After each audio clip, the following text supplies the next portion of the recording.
नमस्कार, आप देख रहे हैं न्यूज़ वन इंडिया और मैं हूं आपके साथ अमृता चौहान। प्रधानमंत्री नरेंद्र मोदी के वाराणसी दौरे का दूसरा दिन है आज। वाराणसी में आज पीएम मोदी बैठक करेंगे। आज दोपहर जनसभा को भी संबोधित करेंगे। बीजेपी शासित राज्यों के सीएम के साथ बैठक होगी। आपको बता दें, कल ही ऐतिहासिक कार्यक्रम हुआ था। काशी विश्व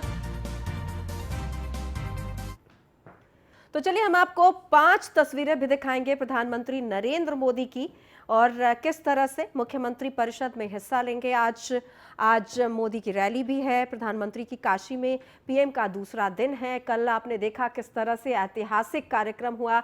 काशी विश्वनाथ कॉरिडोर जो है वो राष्ट्र को सौंपा प्रधानमंत्री नरेंद्र मोदी ने। किस तरह से उन्होंने लोगों से मुलाकात की और काशी विश्वनाथ कॉरिडोर बनाने वालों के ऊपर किस तरह से पुष्प वर्षा की थी उन्होंने, और साथ में उन्होंने खाना भी खाया था उनके।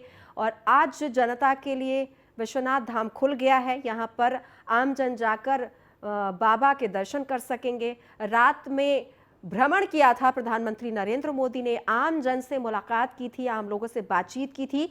कल भी जैसे ही वो बाबा के दरबार में पहुंचे थे तो रास्ते में कुछ लोग उन्हें अंगोछा देना चाहते थे, टोपी देना चाहते थे। उस वक्त भी उन्होंने सहर्ष स्वीकार किया था और टोपी भी लोगों से जब पहनाने के लिए यहाँ पर पहुंचे थे संतगण, तो उन्होंने टोपी पहनाने दिया, उन्हें अंगोछा देने दिया।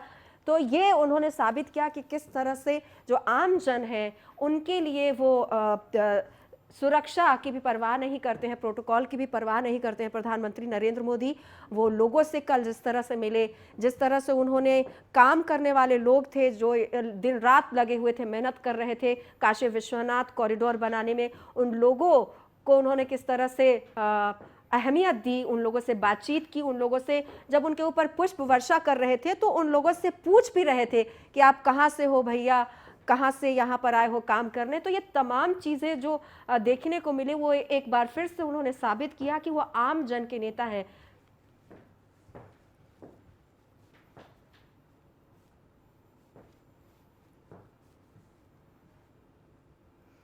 और हमारी सहयोगी अनामिका पांडे जुड़ गई है लाइव ज्यादा जानकारी के लिए कि आज दूसरा दिन है प्रधानमंत्री का, क्या कुछ कार्यक्रम होगा। अनामिका, आज प्रधानमंत्री का दूसरा दिन है काशी में, अभी इस वक्त वहां पर क्या कुछ चल रहा है? दरअसल आज प्रधानमंत्री नरेंद्र मोदी मुख्यमंत्रियों के साथ बैठक करने वाले हैं। भारतीय जनता पार्टी की जहां जहां सरकार है, जिन राज्यों में वहां के मुख्यमंत्री यहां पर पहुंचे हुए हैं। कल लगातार वो प्रधानमंत्री के साथ थे। कल जब शाम को प्रधानमंत्री क्रूज पर आरती देख रहे थे उस वक्त भी उनके साथ तमाम भाजपा शासित राज्यों के मुख्यमंत्री थे। सभी लोग शाम को काशी विश्वनाथ दर्शन करने के लिए भी गए थे और आज प्रधानमंत्री के साथ उनकी बैठक है। ये बैठक इसलिए अहम मानी जा रही है क्योंकि कई ऐसे राज्य हैं भारतीय जनता पार्टी की जहां सरकार है, वहां पर चुनाव भी हैं इस साल, अगले साल शुरुआत में या फिर अगले साल अंत में, क्योंकि हिमाचल प्रदेश में भी चुनाव है, गुजरात में भी चुनाव है, उत्तर प्रदेश, उत्तराखंड, 5 राज्यों में शुरुआत में ही चुनाव है। तो ये बैठक इसलिए भी अहम हो जाती है, साथ ही सुरक्षा के लिहाज से और किस तरह से उन राज्यों का आगे और विकास किया जाए, क्योंकि बहुत कम मौका होता है कि आमने सामने बैठकर मुख्यमंत्रियों के साथ प्रधानमंत्री की बातचीत हो। इसके पहले कोरोना के टाइम पर जरूर मुख्यमंत्री के साथ प्रधानमंत्री की बातचीत हुई है तमाम राज्यों के मुख्यमंत्रियों के साथ कि कैसे कोविड प्रोटोकॉल का पालन कराया जाए, कैसे कोविड को लेकर नए नियम बनाए जाएं, लॉकडाउन को लेकर क्या किया जाए, कैसे आगे कदम बढ़ाया जाए। लेकिन ये बैठक केवल विकास को लेकर है कि जहां जहां भारतीय जनता पार्टी की सरकार है उन जगहों पर कैसे विकास का काम किया जाए और अगर चुनाव है तो भारतीय जनता पार्टी को और कैसे मजबूत किया जाए, कार्यकर्ताओं को क्या मैसेज दिया जाए। क्योंकि गृह मंत्री अमित शाह लगातार उन तमाम राज्यों में जा रहे हैं जहां चुनाव होने वाले हैं और भारतीय जनता पार्टी की सरकार है। पिछले दिनों हमने देखा प्रधानमंत्री उत्तराखंड भी गए थे, उत्तर प्रदेश के दौरे पर भी है प्रधानमंत्री लगातार। पंजाब में भारतीय जनता पार्टी कमजोर स्थिति में है, उसे कैसे मजबूत किया जाए, क्योंकि लगातार ऐसी खबरें आती रही कि कैप्टन अमरिंदर सिंह के साथ भारतीय जनता पार्टी को और मजबूत करने, और अगर कैप्टन अमरिंदर सिंह भाजपा में आते हैं, अगर इसलिए क्योंकि उन्होंने साफ कहा था कि वो बीजेपी में नहीं आएंगे, अपनी अलग पार्टी बनाएंगे, अगर वो आने वाले समय में बीजेपी के साथ कोई गठबंधन करते हैं, क्या तस्वीर निकल कर आती है, तो कैसे और मजबूत किया जाए बीजेपी को, वहां पर किसके साथ गठबंधन हो जहां पर बीजेपी की सरकार नहीं है।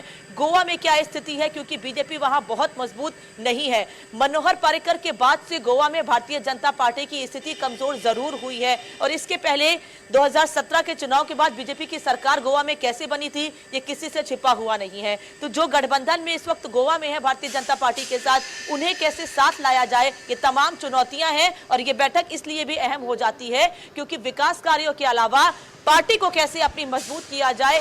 जहां मुख्यमंत्री भारतीय जनता पार्टी के हैं, वहां जनता को क्या मैसेज दिया जाए, कार्यकर्ताओं को क्या मैसेज दिया जाए। क्षेत्र के पदाधिकारियों के साथ बैठक कर रहे हैं प्रधानमंत्री नरेंद्र मोदी। प्रधानमंत्री नरेंद्र मोदी जो पदाधिकारी हैं उनके साथ क्या उन्हें फीडबैक ले रहे हैं, क्या उन्हें जो विधानसभा चुनाव होने हैं उसको लेकर ही चर्चा हो रही है या कुछ अन्य बातें भी होंगी?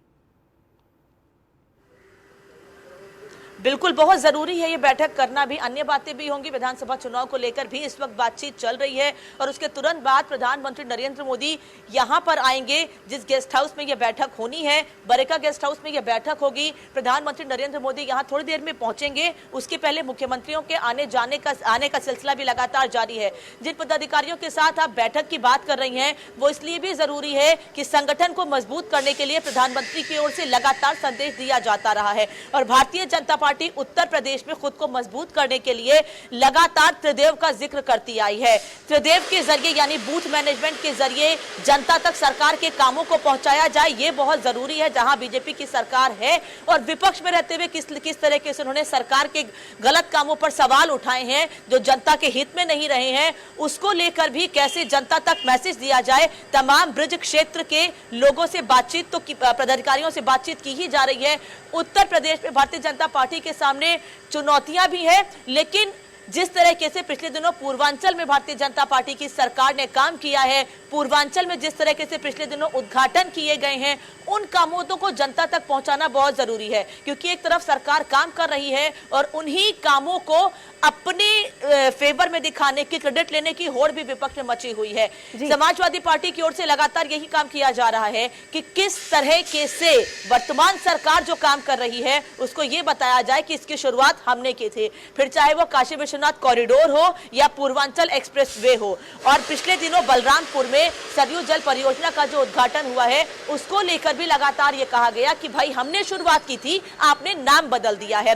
तो पदाधिकारियों के साथ बैठक इसलिए महत्वपूर्ण है कि सरकार के कामों का क्रेडिट जो लेने की कोशिश की जा रही है समाजवादी पार्टी की ओर से, जनता तक सही मैसेज पहुंचाया जाए, सही संदेश पहुंचाया जाए। और जाहिर तौर पर पदाधिकारी और कार्यकर्ता ही पार्टी को मजबूत करने का काम करते हैं, तो जरूरी है कि कार्यकर्ताओं पदाधिकारियों के साथ बातचीत करके, बैठक करके पार्टी के कामों को, पार्टी को मजबूत करने, संगठन को मजबूत करने, कार्यकर्ताओं को आगे बढ़ने का संदेश दिया जाए। अनामिका, आज प्रधानमंत्री रैली भी करने वाले हैं, रैली के लिए किस तरह से तैयारियां हैं, कितनी तादाद में लोग पहुंचेंगे? कि कल जिस तरह से लोगों में उत्साह देखने को मिला वाकई काबिले तारीफ था और प्रधानमंत्री भी ये जिस तरह से लोगों से मिल रहे थे, उन्हें रिस्पॉन्स कर रहे थे, एक बार फिर से उन्होंने साबित किया है कि वो देश के प्रधानमंत्री ही नहीं बल्कि आम जन के बड़े नेता हैं। बिल्कुल, ये दिखाने की कोशिश काशी विश्वनाथ कॉरिडोर के उद्घाटन के साथ की गई।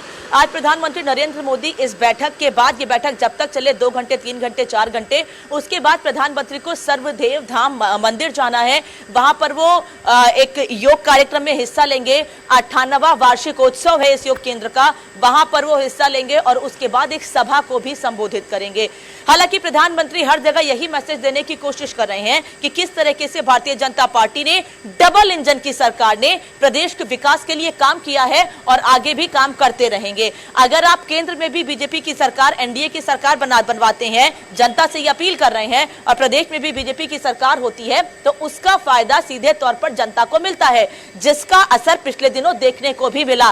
किस तरह से पूर्वांचल में विकास के काम किए गए, कैसे बुंदेलखंड में अर्जुन बांध परियोजना की शुरुआत की गई, कैसे पश्चिम में लगातार काम किया जा रहा है। हालांकि पश्चिम में भारतीय जनता पार्टी की जमीन खिसकती नजर आई जब किसान आंदोलन था, इसीलिए तीनों कृषि कानून वापस लिए गए।